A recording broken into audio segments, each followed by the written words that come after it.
So what does leadership mean to you? Well, for me, leadership is the process of envisioning the future and then working back towards it. Well, I think one of the most important value you can bring to leadership is ethics. Your ethics has to be very strong. You also have to bring in courage because at times you may have a vision as a leader, but there will be other pushbacks and the rest, right? But you have to have courage to follow that vision.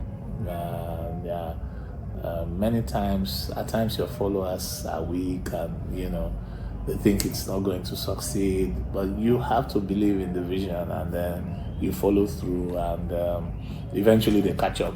And then at times they carry you, really.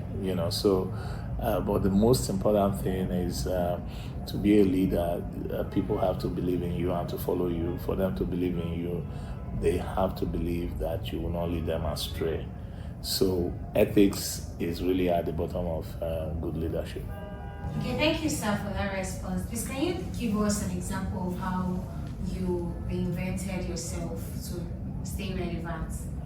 Thank you so much. My background from my training from my boss, Mr. H.A. Ladner, Senior Advocate of Nigeria, is more of litigation, mostly land cases and appellate court practice, etc. At some point, I thought that I knew that I'd done well in the university in company law, and I won the Justice Orojo Prize in company law as the best student in company law. So after about 6 years of being in chambers, I decided to go and do a master's, and I did a very commercial LLM at University of Lagos, and came out and moved to RI Kuku and Co as a partner, and because I wanted to experience corporate practice, and that was even though I used to review contracts for the purpose of litigation, but it was when I went to RI Kuku and Co, an associate, that I then started seeing commercial contracts like joint venture agreements, shareholder agreements, and things like that. So I then moved when I left that firm and went back to the family firm. I then went into capital market, which I entered somehow through litigation and then to transactions. And then from capital market, in capital market, I tried to achieve thought leadership. So I started writing. I even published a book on legal aspects of capital market operations in Nigeria, and I did a lot of teaching at the SEC Institute. And then after some time, I decided to move towards arbitration. And in all these, I would do like masters. I did another masters in arbitration and construction law, and then I started doing arbitration and construction. And then after some time, I decided to go into insolvency. And in all these things, like in capital market, I was part of those that founded the Capital Market Solicitors Association. I was the inaugural chair. Also, in terms of insolvency, I rose to become the president of BRIPAM, which is the Business Recovery and Insolvency Practitioners Association of Nigeria. And then, and then I became an INSO fellow, which is cost-based. I even did the IBA fellowship, which was also cost-based. And that really prepared me for cross-border work, because, I did a lot of modules on international loans and agreements, international mergers and acquisition, international trade, and those sort of modules. So, and I watch the clients at each file, depending on the file that I get, I prepare myself, even if it means going to get a diploma or a certificate to be very good in that area, I do it. And that was how I was pivoting from one area to the other. So, if you were able to sit yourself down 30 years ago, what advice would you give your younger self? Well, looking back 30 years ago, I think 30 years ago I took I made many decisions at that time that actually sort of like set the path that I eventually went through. Because 30 years ago,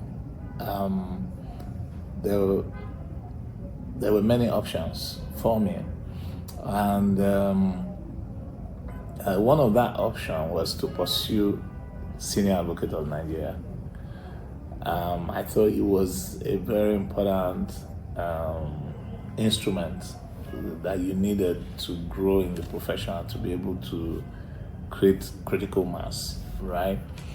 But I also thought 30 years ago that there was a need for me to expand my knowledge, particularly of financial matters. And so I decided to go and do an MBA. The result of going to do the MBA was that the ambition to become a senior advocate was delayed by close to 5 years. So that's why eventually I became a senior advocate about 25 years ago. So was that good? Was that bad? You know, a couple of few people who were my juniors who became senior advocate before me, because I wasn't focused on it at that time. I really felt I needed to be very good as a commercial lawyer before going to become a senior advocate. So looking back 30 years, actually I have no regret because it made me very strong. And when I became a senior advocate, it was not a chieftaincy title for me. For many people I know it's like a chieftaincy title, and I wasn't restricted to litigation. So strengthening myself in finance and commercial law and things like that were good decisions that I made. So I think my younger self made very many good decisions that made who I am today, and I really thank that my younger self. And I think that my younger self had some visions that I'm just enjoying today. Let's put it that way. So I wouldn't. I have very few limited regrets about the decisions that my younger self took 30 years ago. Thank you. Okay, sir. Sorry, lastly, follow up on that, sir. Is there any advice you would give your younger self? Maybe words of courage or anything, maybe advice? Okay. What I would say is follow your passion. I think my younger self, in very many ways, followed this passion. And I think what we see today is that, right? So follow your passion, and don't do things because that's the fad. That's what everybody's doing right now. Be strategic about how you approach your life, right? Of course, there are a few things about my life that I could have done better as my younger self, but one thing is I have no regrets about all the experiences I've been through because they made me a better person. I got stronger from even whether it's weaknesses, whether it's travels that I went through. They all made me extremely strong. I feel so grateful that somehow God has passed those experiences when I was young, and that helped me to deal with issues later. And I would have regretted if I had the experiences when I was older, and it would have been more disastrous. Yeah, so I'm really a privileged person to have, at very young age, had certain experiences that enabled me to know how to navigate life.